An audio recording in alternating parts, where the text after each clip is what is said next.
Hi everyone, welcome to the channel. This is Aquascaping on the Fly Living Art Creations. I'm Anthony, your host and your content creator. I was doing research and I had all prepared a video and I scrapped it at the very last second, and I'm about to tell you why. But first of all, if you're new to the channel and you just stumbled upon this, welcome on board. We are the scrappy little channel that loves to do DIY. We love to forge for our own things, and we like to save as much money as possible. So if you're looking for that channel that throws a bunch of stuff in a tank, it ain't it. We're budget-minded. We work for a living, we work a full-time job, and we're budget-minded, but we love the hobby and we want to engage in the hobby. So we're trying to keep our costs as low as possible. And I'm documenting my own story here because it was not even a year ago that I started my channel. My channel is less than a year old. It's actually 1 year since I discovered aquascaping, and I was hooked when I first found it. And it's just changed. It has literally changed my life for the better. And that's really what we're going to talk about today. But I also want to welcome back. I do this on every video. I stumble over my words, so if you're new, just get used to it. And I don't edit it out. It just stays in there. To my Flyscapers Collective. Now, yesterday's video I said it perfectly right off the gate. Okay, so that's for my subscribers. We just hit over 300 subscribers, and I wanted to give everyone a name. And so now you have a name, you're part of the collective, and if you guys want to join the collective, just subscribe, or at the very least, give a like and a comment. I do thrive on my comments. I do love the love that comes through this channel through my comments, and I engage with all of my commenters, and I learn a lot from them, and it is such joy to be able to do that the channel itself is generating love and fun for me like that. So I was doing research. I've had this idea in my head for an episode that deals with the health benefits of aquascaping. And I really had some information that was talking about anyone that is like on the autistic spectrum, anyone that has any type of like ADHD or PTSD, anything like that, to where you can sit in front of a tank or you can engage with your tank and all of a sudden you'll know your mood just go down. Now, you guys that have tanks already know when you come home, your day may be chaotic. You may sit through hours of traffic. You may have coworkers you can't stand. You may have everything go wrong, but when you step inside your own home and you have an aquarium there, you go look at your aquarium and all you have to do is just stand there and look at it, and your stress just can melt away. I know this to be true because it happens to me. You guys know I'm a flight attendant, so my life is constantly under barrage of massive noise levels and crowds and confined spaces and people sitting in rows that just don't really always want to be sitting to the person next to them. And I can just tell you, when I come in, the stress from a trip for me is just melts away because I'm home and my tanks are there. And I can go straight to my tanks and I just get that immediate Zen feeling. So that's where I was going with today's video. And so I was looking for a catchy title, and I asked AI, Google AI, okay, can you give me a title that deals with the therapeutic benefits? No lie. This is what pops up. Something's on me. Something's on me. Behind the Glass, which those of you who will look now onto my website, onto my YouTube channel, you will see that I just started a new series called Behind the Glass. This was no prompting. Behind the Glass was a title I came up with. I did not ask AI this. AI brought this up. Behind the Glass, a spiritual connection through aquascaping. And I thought, okay, that's all I needed to hear, because I don't shy away from the spirituality side and what this means to me in this hobby. So I can put my notes down now. I could just wing this. We're going to go, okay, there is something on me. Okay, anyway, we're going to go full throttle into the spiritual side of this.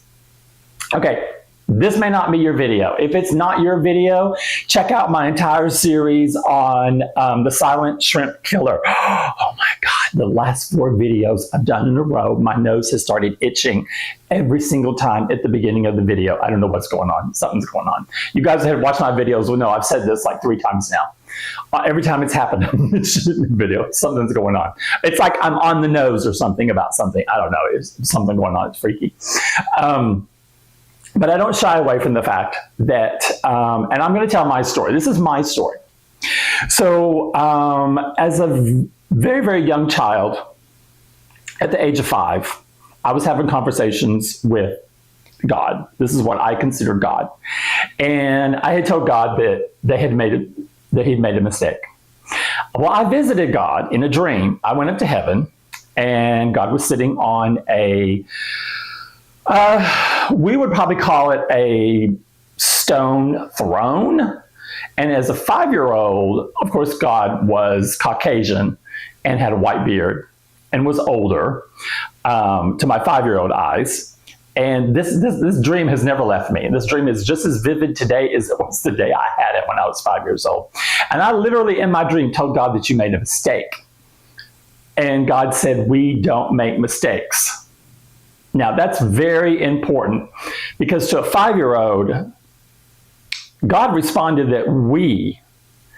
Now, I have never claimed at any time in my life that I believe there's just one God. I just don't think, that just doesn't jive with my intuition. I believe there's a multitude. So when I'm talking about my spirituality now, and I usually will say the divine, to me, that could be a collective of divine.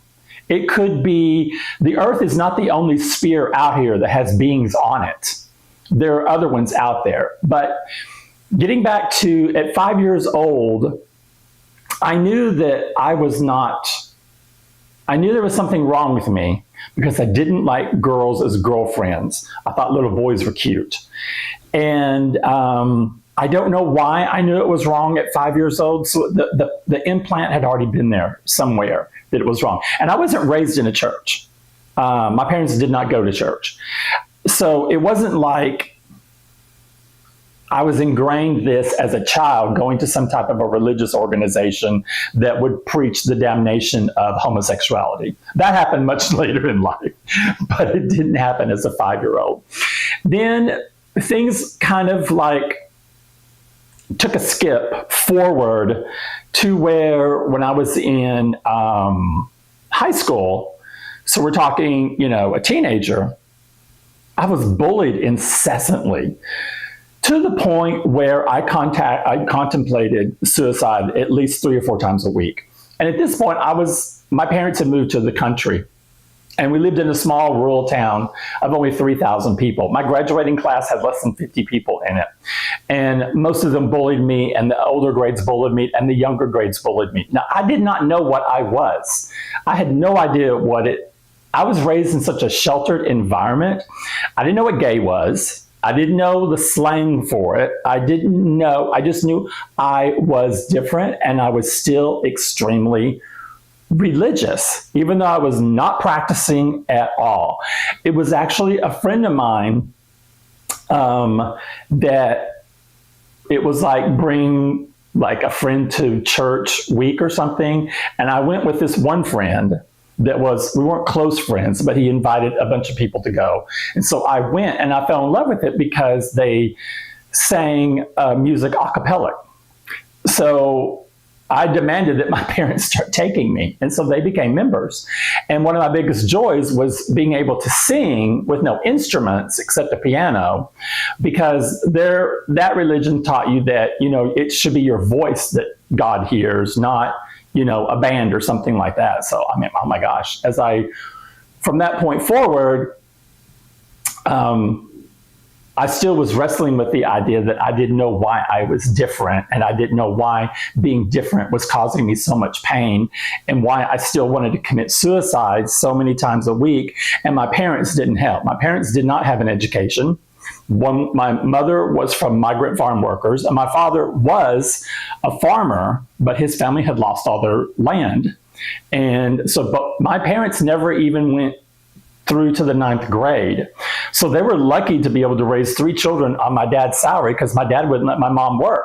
It was one of those households. And my parents were extremely prejudiced, which was I just turned out the opposite. I mean, ironically, and this is kind of a side note that I think is kind of ironic. My mother had 2 daughters before me. And then she had a series of 5 live births. 3 of them were miscarriages, and they were all boys. She had 2 live births where they lived a month, and they were both boys, and they all died. So I came up as a child for adoption within my family, but it was taboo on my father's side. I have 12 aunts and uncles that I don't know because they consider it shameful that my mother is the one who wanted me, not my dad. My mother was determined to have a male child, no matter what. And she persuaded my dad to go and get me. Well, the adoption took 5 years. I was 5 years old when my adoption was finalized. They got me as an infant, but they returned me twice because there was some issue over financial gain. Somebody wanted financial gain from my birth, and that's my birth mother, which I have nothing to do with because of that.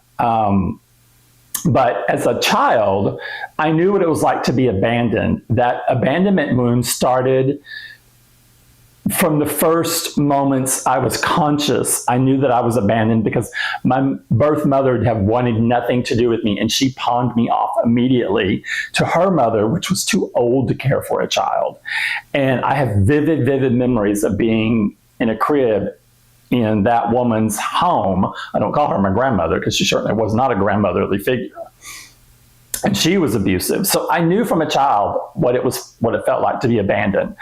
And so that wound has carried me through all my relationships to this very day. But the one thing that saved me is that I was so spiritual, I would never go through with any of my suicide desires because my life was that unbearable with just the daily onslaught of going to school and being ridiculed all day long, every single day, and there's nobody you can talk to about it. So when I was able to graduate from high school, I left my small town and I went to a larger city. And I found a church called Metropolitan Community Churches. Now, traditionally, like in the other parts of the country, and not country, but other countries, it's a very mainstream church. But in the United States, it's primarily for gays and lesbians. And that's where I found my church family. And specifically, I had a pastor. Her name was Bo McDaniels.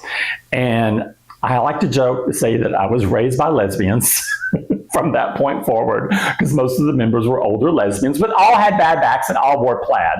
That's just the way it is. And so when I see a lesbian in plaid with a bad back, it just takes me back to those beautiful memories that I have being around all my lesbian friends that knew how to do construction, and that's how I knew how to become a remodeler. So there's a silver lining to everything. But so my pastor, we had a church to where on Friday nights you could go to a service, and it was considered a healing service, meaning at the end of the service you could get up and you could have special prayers. There would be volunteers on each side of the altar, and I can't remember what they call them. I want to say acolytes, but I'm not sure that's correct. But anyway, the pastor would stay there in the middle in case someone needed you on either side. But the pastor would stay neutral, and then the volunteers, the ones that are praying with you, would just do whatever they need. And then when you were done with that group, that person, then somebody else would come up. So there was always a line there. Well, she worked on me for 2 full years saying that she wanted me to do that. And I just flat out refused. I'm a Cancer. I'm very stubborn. Don't make me come out of my shell if I'm not ready. And she wore me down. I mean, I became a board member of this church. So I was traveling with conferences. I met people all over in my district, formed these amazing friendships, this amazing religious family that I felt so comforted in.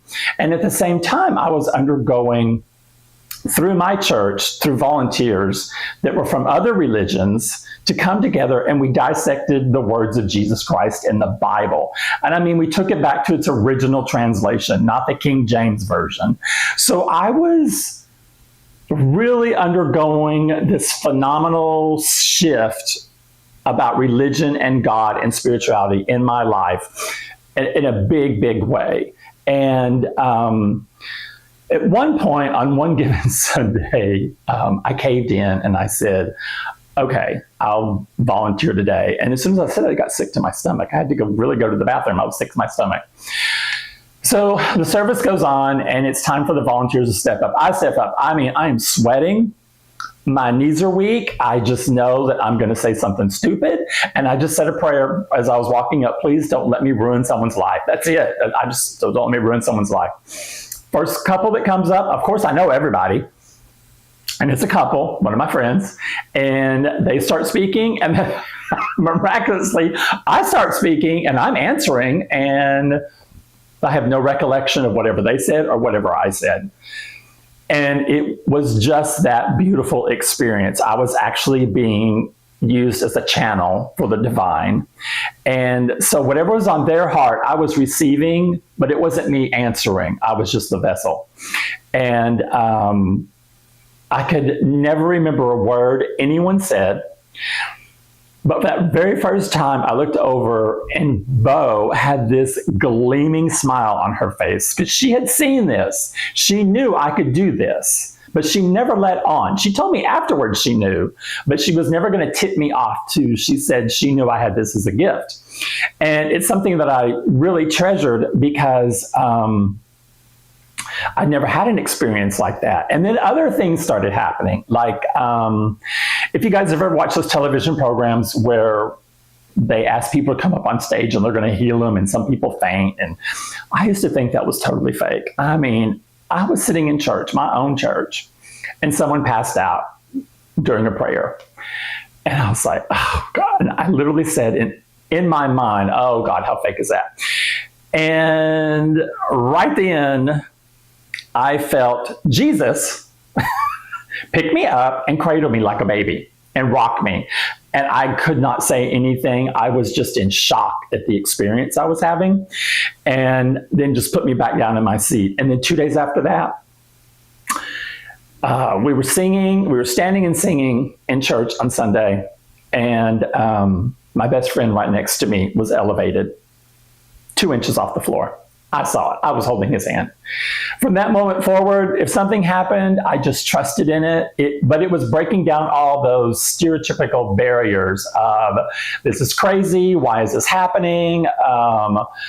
This isn't right, whatever those old tapes from everyone's family, their friends, their religion, how they look at things. I think now it resonates more because of the division that we have going on in the world today, especially with evangelicals on the side of the U.S. leadership that claim to be these religious people, but then we find out they're trafficking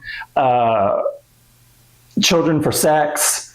They're getting caught in these scandals, and these are what I call false prophets. The movement is full of them, and that's why I think I have been reactivated as a light worker, and a light worker really on this plane is to help elevate humanity. And I know I'm supposed to do it from a speaking platform.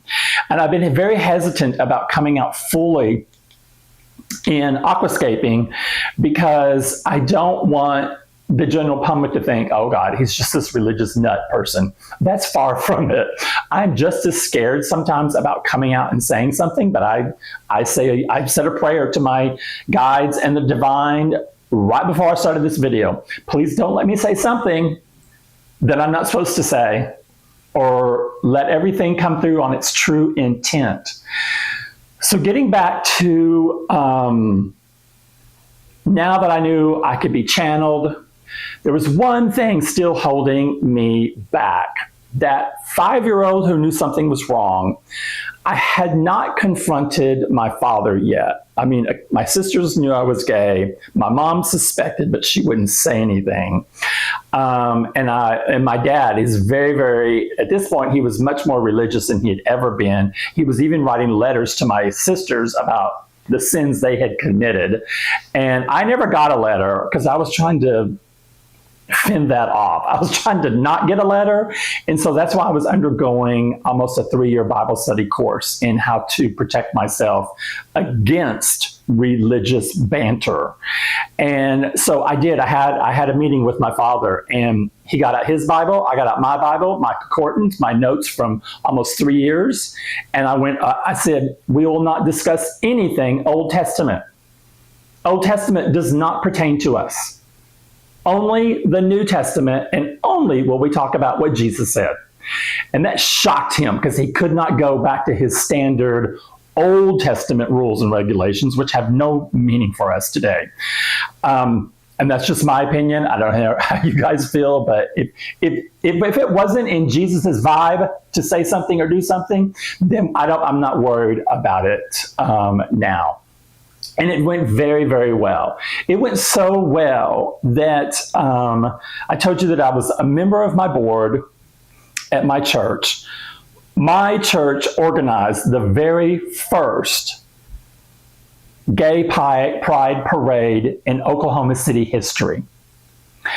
Now, we didn't know who was going to show up. We knew it was us that had the banner. We didn't know if anybody else was going to show up. And we had a rather long, what seemed to us like miles and miles, but it really wasn't that long. We had to go down Classen Boulevard. If you're from Oklahoma City, you know where I'm talking about. Classen Boulevard, and I think it was at 36th Street. We would go from the park, go up 36th Street, going towards where the gay bars were, and a restaurant and a shop. And we knew for a fact that the KKK was going to be there. And we knew we were being protested by the Baptist Convention. So we were scared to death. So I was on the front along with my best friend that was elevated in church that day. We were holding the banner. We were the first people out. We were scared to death. I'm legit scared to death. We saw just a block away the KKK getting in formation. They had bats. You could see batons. You could see there were rocks. And then what I didn't expect, the Baptist Convention were on the block across from them. And then this miracle happened. The Baptists came over to the KKK and they joined forces. That's right. You heard me right. They joined forces together. We started out in marching, and we were scared to death because we were afraid we were going to be stoned. We get closer to the intersection. We only had, I think, four motorcycle cops that were around our perimeter, 2 in the front, and then I think 2 in the back. Okay, so my lighting is going down. So I don't want you not to be able to see me. And then Bo, which was right behind me, said, let's sing. And so we started singing and they shut up. They were chanting slurs at us. We drowned it out.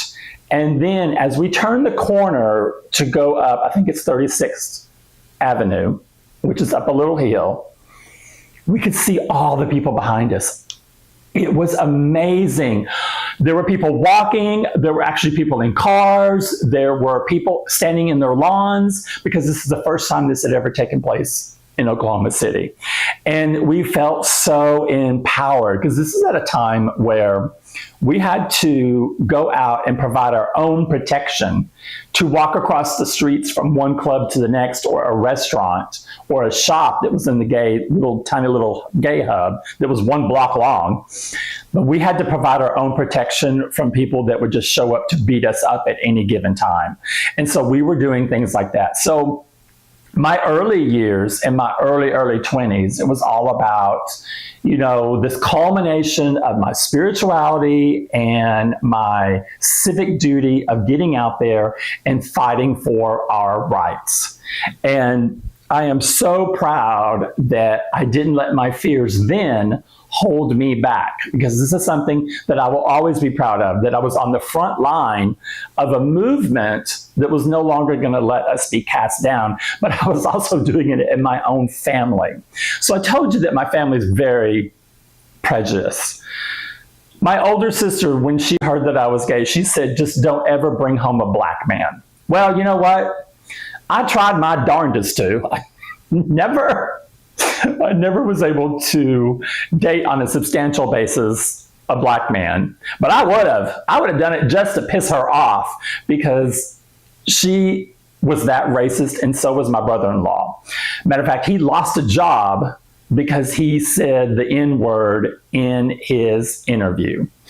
And that's the kind of people that are in my family. That's one sister. Now, my other sister, my middle sister, no, we have no problem. We were both the same. We had no issue with race or anything like that. And she didn't raise her children to be like that. But my oldest sister, my oldest nephew, very racist. I won't have anything to do with him to this day because he's against gays. And hello, where was he all those times I was giving him money and repairing his houses? And where is he now?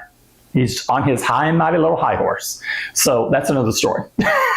But that kind of gives you my background on where my spirituality originated. Now, let's go forward. And I told you that abandonment issue affected me in all my relationships. So I've only been in relationships anywhere from 4 years to 9 years. I am married right now. But 2 years ago, I don't know what happened. I knew I had to leave the state I was living in and relocate back to where my family is in Texas. And I did not realize the catalyst that would start in my life. It was not a healthy relationship. And I'm going to say it like this. And some of you may not understand this, but if you want more clarification, I'll be more than happy to provide it. The person I dated is not the person who showed up for the marriage. The person I dated, goal, I believe, was to get a green card. Yes, I did. I married an undocumented, and he got his green card and he got his citizenship. When he got his green card, he was gone 2 weeks after that. And he was more than happy to flee.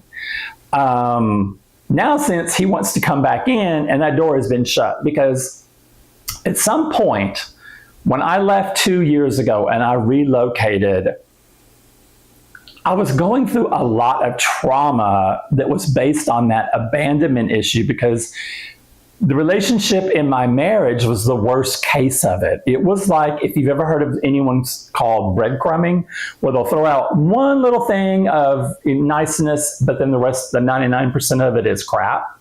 Or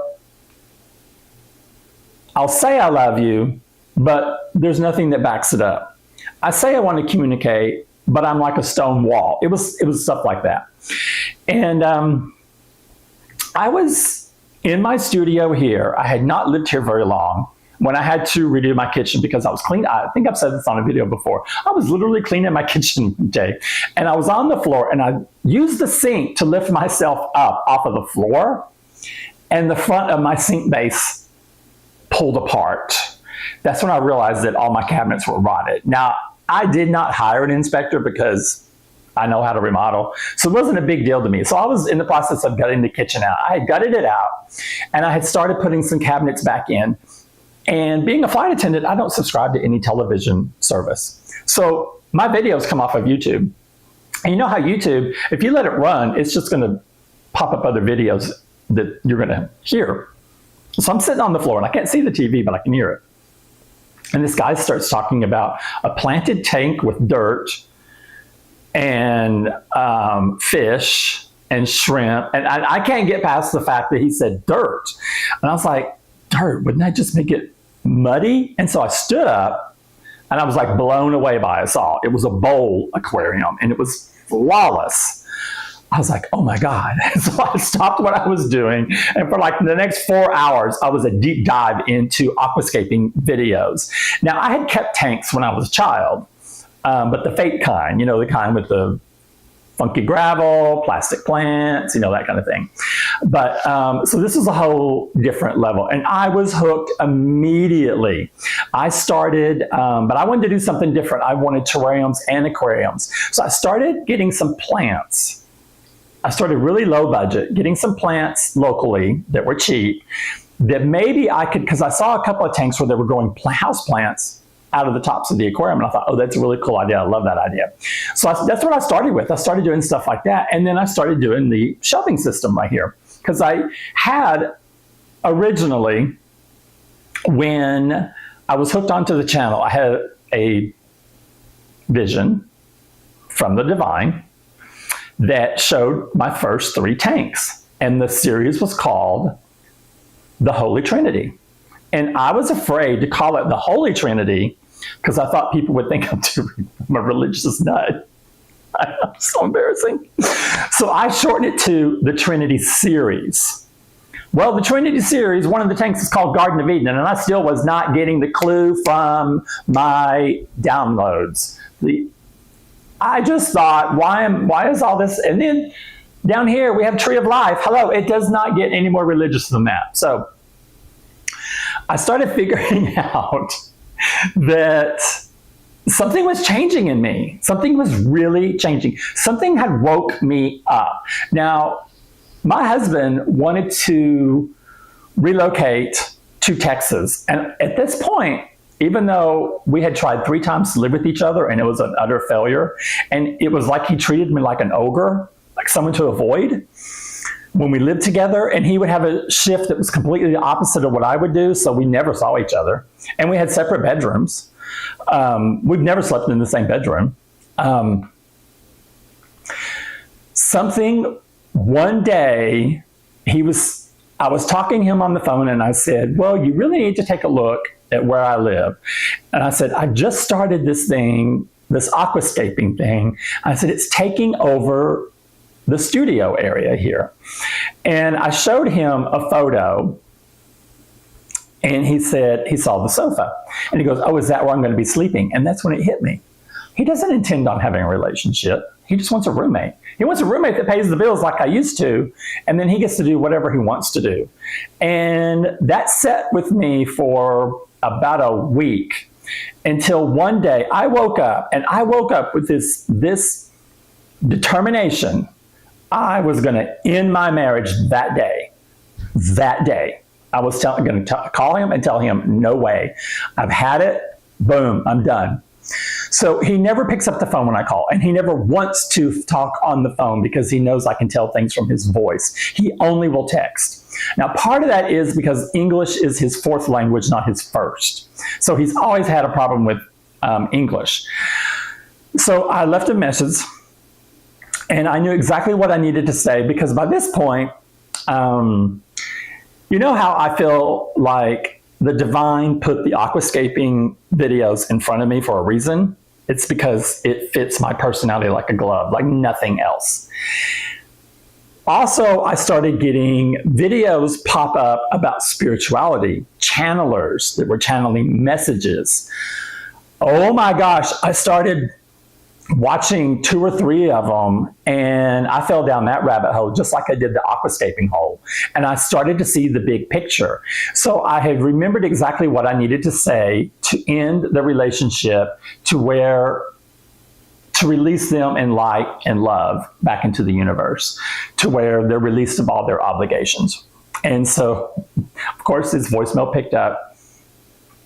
I got everything I needed to say down to that last sentence, and boom, click, beep, the phone cut off. It was 5 hours later, he calls me. He didn't understand a word, didn't understand what I was talking about. And I said, I'm done. I said, we tried this 3 different times. A 4th is not going to change anything. You treat me like an ogre. You make me feel like I'm the worst person in the world. You give no love or affection, and it's useless talking to you. Might as well I get more conversation out of a brick wall, and I'm done. And I was like, And I actually asked him on the phone. I said, "Don't you have an apology for me?" And he's like, "I don't think I've done anything wrong." And I said, "There you go. There's the end of our conversation. I don't think we need to talk about anything else." So me saying no started a shift in my life to where those of you who know about your spirituality and when you're becoming awoken to the greater, like when the veil pierces and you can kind of see on the other side, you're no longer in your ego as much. And now you're looking at things from a higher perspective. You're like, okay, there's a grand scheme to everything. Some of us live in our ego and we're constantly worried about what we drive, what we wear, the kind of job we have, the kind of friends we have, the kind of fake life that we're posting on Facebook. When you become awoken, that stuff melts away. You know what's important. None of that stuff is important. And you've got to start working on yourself. You've got to start healing. So I had to heal my abandonment issues. I had to heal the fact of the teenager that was constantly berated and wanted to commit suicide. And I looked back and I saw every single time that the divine had saved me. And then I looked back at all the times that the divine had given me inspiration and helped me grow through something. And here's the biggest one I wanted to share with you. So at a church conference, when I was still in going to MCC, and this is years ago, I was in Phoenix. And one of my favorite pastors was there because we would have a conference based on your region. And so in my region, we had this lady called Dolores Berry, and she was a beautiful singer. So she was a pastor, but if she wanted to sing, she would just start singing. She'd quit saying whatever she sang, and she'd just start singing. So it was a Friday night service, the ones that are the healing ones that I had explained earlier about. And she said she was going to be one of the ones praying over with. And I was like, white on rice. I jumped up as soon as she said that and got in her line. I was the first one. My friends are sitting, they're just like looking at me like, what the heck have you done? What are you doing jumping up, running up like that? I was bound and determined because I had a question for God. And when the other volunteers showed up for the other side, I didn't even know who was behind me. There's supposed to be two handlers that can, catch you if you fall. A real fall now. Now I know that the falls are real. So she looks straight dead on at me. Now I know Dolores. She knows me. We have spent hours together because we're in the same district. She looks at me and she goes, "You've got a question for God. Like, how dare you?" And so I looked back at her. I did not say a word. But as soon as she said that, she put her finger up like this and went and she touched my forehead. But now to me, it felt like she was a bulldozer pushing me down. And all I said was, "Lord, don't let me fight this." I woke up, I think it was 3 or 4 minutes later. I was passed out on the floor. But I'll tell you what happened during that time period, which has changed me. I saw myself as this abandoned warehouse that had been shuttered. Like, no light, the windows were dark, they were covered over, the doors were covered over, and it's a massive warehouse, and the air was stagnant. When I said that,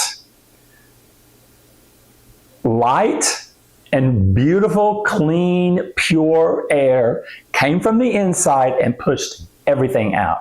It blew the warehouse away. And all was left was white light and this beautiful, cool smelling scent. Now, I know now, years later, that what I was seeing was my light because I am a light worker. I had been told by people years ago that I need to, people that, like when I would be jogging, for instance, 2 people stopped me at different times and said, "Oh my God, I had to stop you because I wanted to see whose light I saw coming." And they said, "Your light is so bright, you need to protect yourself because there's people that will feed off of your light, that will feed off that energy that are negative, and they'll try to convert your energy." I had no idea what they were talking about. I was too naive about it. Today, I know what they were talking about. I witnessed what it's like when someone steals your energy because I've had that happen. The darkness that I talk about in my marriage is that exactly. That's what was happening to me. I was being kept bound to this person for financial reasons. And then when I bolted and moved, I started a chain of events to where the divine and my angels saw that I was awakening and I was choosing myself and I was choosing self-love and to heal myself over being stuck in this karmic cycle. So that was just one instance of where my light was revealed to me. And what I have learned just in the weeks that this has been happening, not even, maybe 3 to 4 months at the most, is I rely on now on what I call prayer meditations. And I will go in and what I like to do is go out in nature. And because I'm very, very grounded, I always have been very, very grounded to Mother Earth or Gaia, I feel a connection to the planet. And I found out later there is a reason why. It's part of my mission. But I go out to a park where I walk and I talk out loud to my guides. And I'm talking to the divine, I'm talking to Mother Nature, I'm talking to my angels that have any interaction with me. I just invite them all in and it's a conversation. I prefer to talk out loud because my voice is clearer. And a lot of times when I'm in a deep prayer meditation like this, and I could be walking, but I'm in a very, very deep prayer meditation doing it. And I'll have a breakthrough. Like just last night, I had another breakthrough where I was dealing with something from an ex. And when I released it back into the universe with light and love, which is one of the key things you want to do when you want to give something up, you give it back to the universe, you give it back to your angels, let them deal with it, this no longer serves a purpose in your life and in your being, and it's disrupting your potential and your path forward. You're having them remove that from you. And it's so beneficial to get rid of negative energy like that because it doesn't do you any good. It just hinders your process and your progress. And so as soon as I gave up this energy, I had a third eye vision. And that's where you have a vision inside your head, but your eyes could be open, your eyes could be closed. I had a vision of a cave, and I've seen it twice now.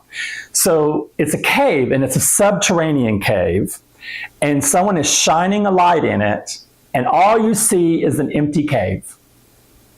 Meaning, metaphorically, I have cleaned out another layer. That's my second layer I've cleaned out. Because the first time I saw the cave do that, I was like, oh my God, that's amazing that I've purged something. It was the last thing at this level that needed to be purged because now I see this empty cave. Well, I did not realize the cave had another chamber.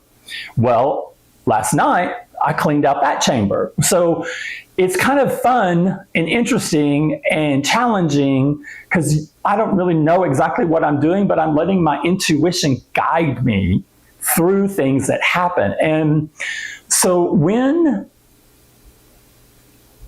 I say I'm really, really connected to Mother Earth, that's why aquascaping and terrariums mean such a great deal to me. It's because the Earth, if you think about it, really is like an aquascape. It's really like a riparian. It's got an ocean, it's got rivers, it's got all this life in it. And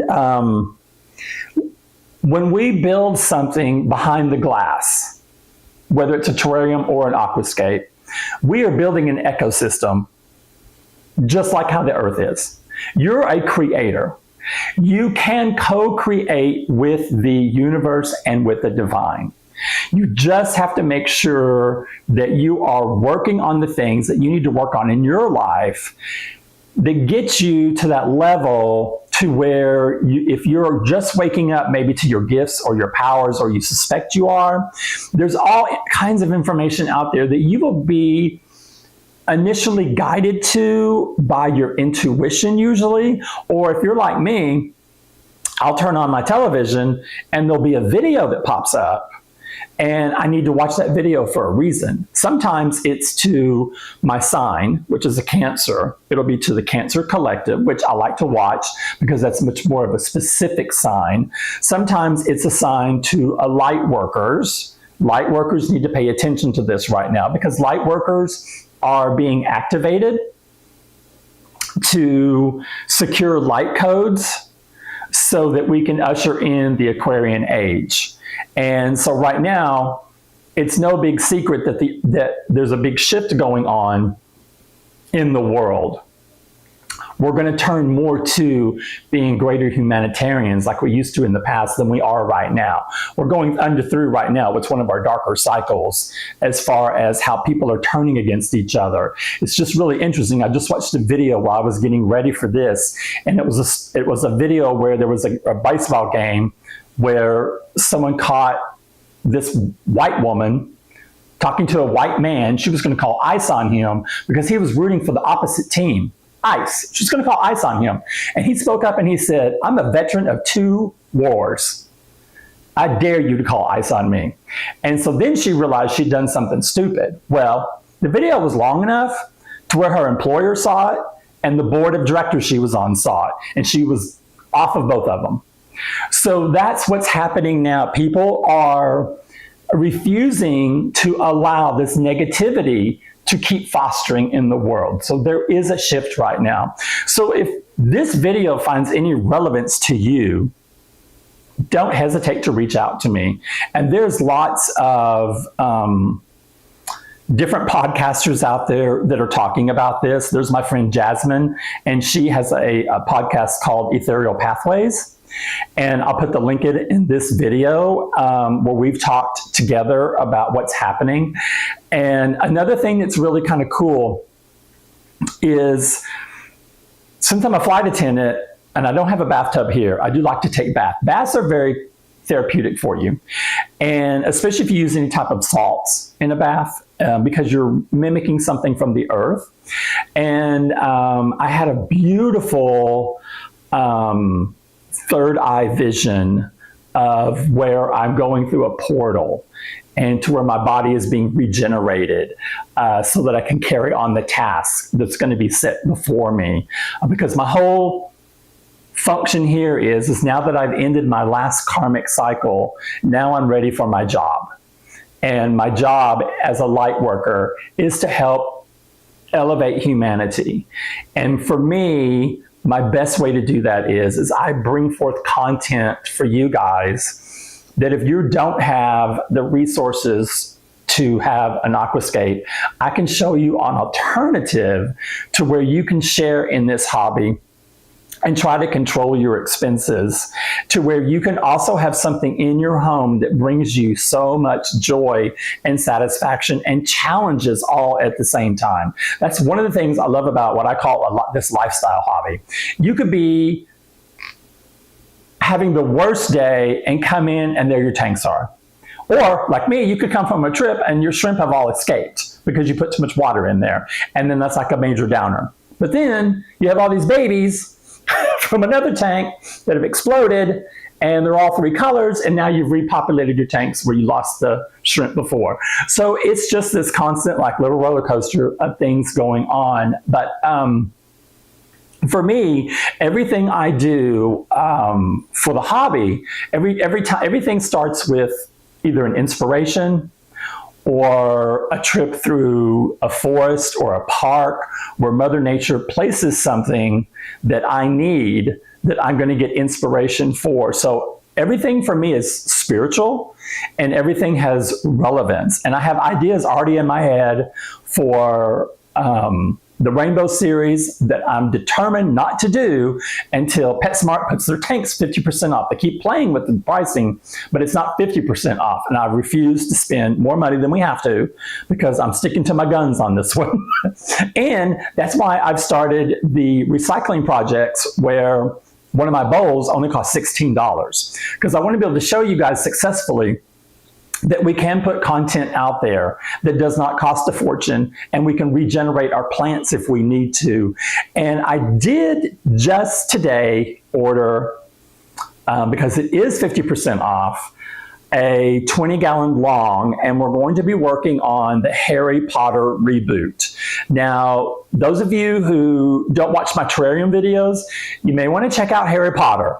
It was a glorious, glorious terrarium, but it didn't last very long because it couldn't hold much dirt. But in theory, it was gorgeous.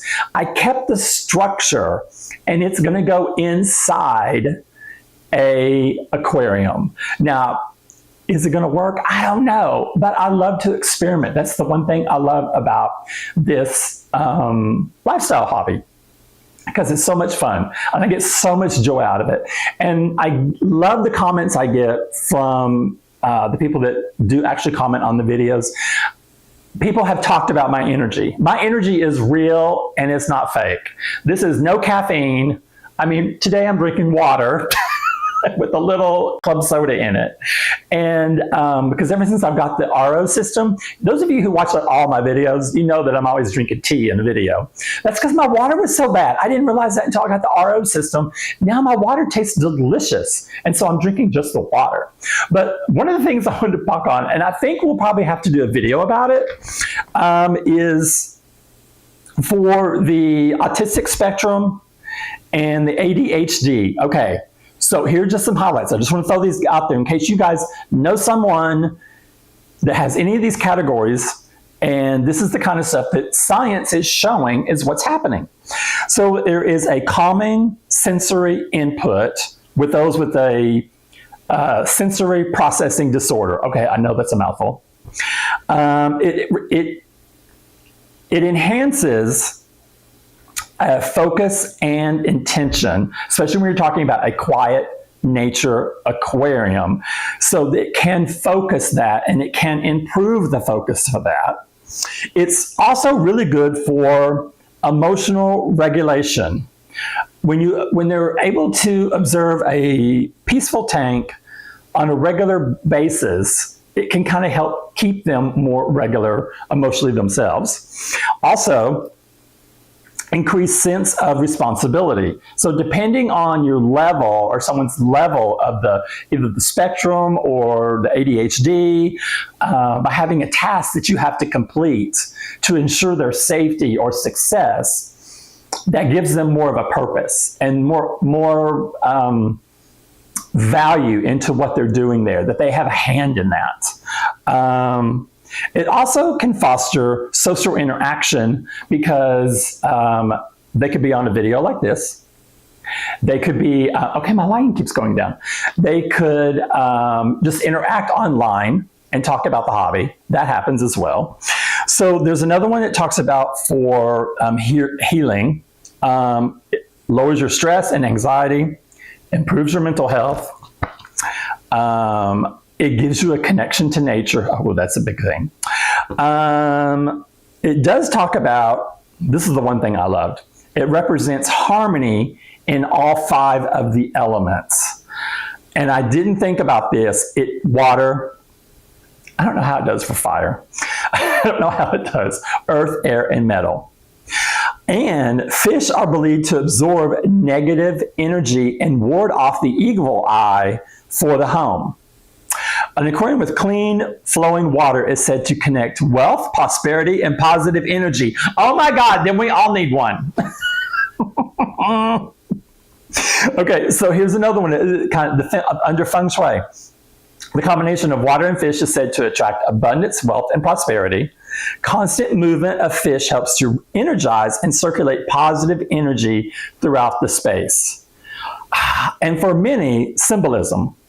It's a symbol of peace, serenity, and flow of life. And I love that because a lot of times I have been seeing what they call the ebb and flow, which is like this. It's like that 8 laying on its side and it just goes back and forth like this. That's like the ebb and flow, like everything kind of like balances out. And that's how nature operates. Nature operates out of balance. Nature wants balance. The divine wants balance. Now, so I'm gonna I wanted to save this part for last. I am not just a light worker. I've been on many souls through this journey. Now, I don't know what I was, and I just know I've been many, many, many times. Many, many, many, many, many times. And I am from the Sirian Starseed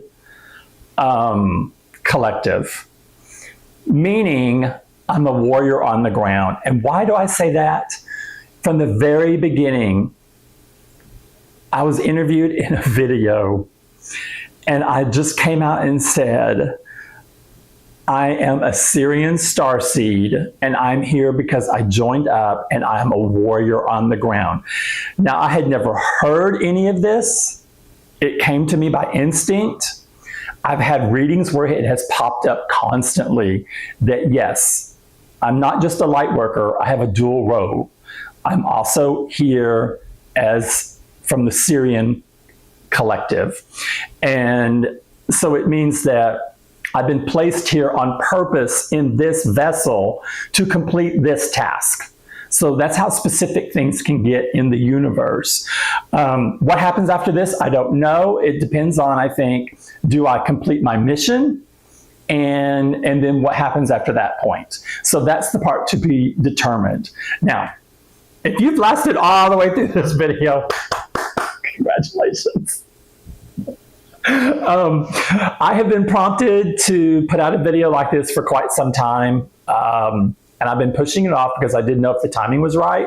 But when I got the confirmation when I was Googling the title of the other video and it came up like this, I thought, okay, now the time is right. I've been told that I'm supposed to speak on a public level. And I thought this was my public level. This is not ultimately it. I'm supposed to be speaking on health issues that relate to being a light worker, like on a public level. So I'm hoping that this video does gain traction because someone out there is supposed to see it and supposed to be able to feel my energy that can help promote me on my life's path. So that's another reason why I'm here. Not only am I here for you guys, and I wish you all massive success in your builds. I'm here to make sure that I get my mission done because I love helping people. I want to help people. And this is just one of the ways I can do that. So I applaud you for lasting all the way through. I am not going to edit this video. It's going to go as is. And I wish you all nothing but light and love. And I will see you either in the stars. Oh my gosh, I said in the stars. Oh my gosh. No, in the skies as a flight attendant or on my next video update. So you guys have a great day and I'll see you later. Bye-bye.